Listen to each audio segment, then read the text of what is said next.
This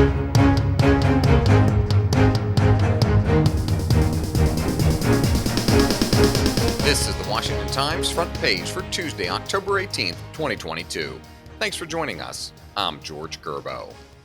The Justice Department is recommending a 6-month prison term and $200,000 fine for former Trump White House advisor Steve Bannon on his conviction of contempt of Congress.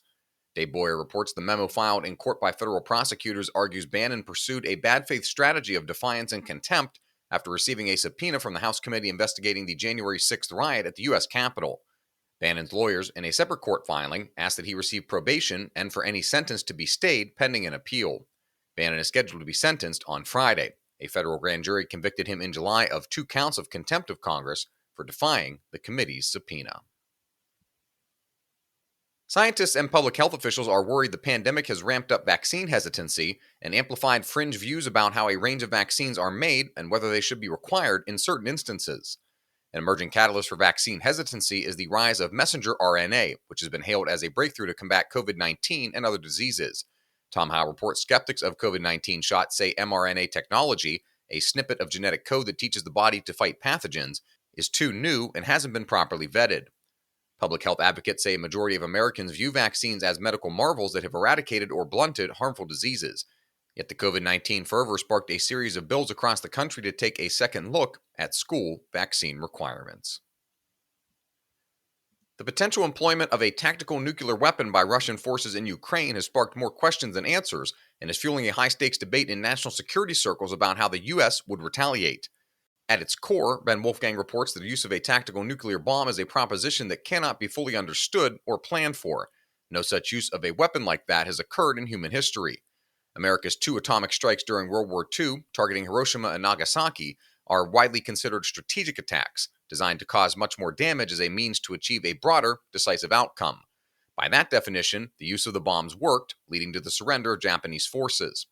By historical standards, tactical nuclear weapons are generally smaller, less powerful, and aimed at influencing the outcome of battles on the ground while causing less death and destruction. Analysts say their lower impact makes them actually more tempting to use for a desperate leader like Russian President Vladimir Putin, and more difficult for the United States and its allies to calibrate the appropriate level of response. You can read all of these stories at WashingtonTimes.com/front page. You can also find the entire lineup of news, commentary, and sports podcasts at WashingtonTimes.com/podcasts.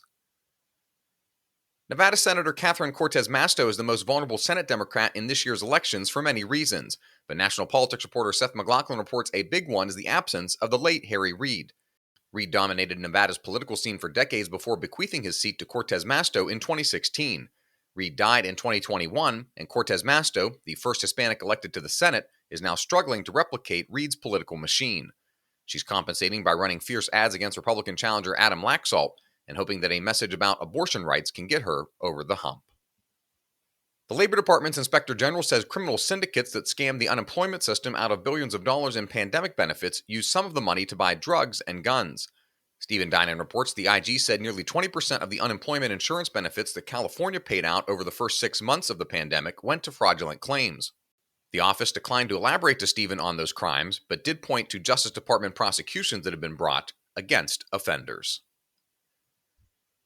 And finally, in the first in a 3-part series, Taiwan in the Crosshairs, our national security team leader Guy Taylor examines how the island and its nearly 24 million people are holding up under pressure from China's stepped-up diplomatic and military intimidation campaign. Fears that China's autocratic government will turn to military force in Taiwan seem more rational after 8 months of violent imagery from Russia's military invasion of Ukraine. Find all of today's front page stories at WashingtonTimes.com/front page or the Washington Times app, and find us wherever you get your podcasts. Just search Washington Times in any major podcast app. For the Washington Times, I'm George Gerbo.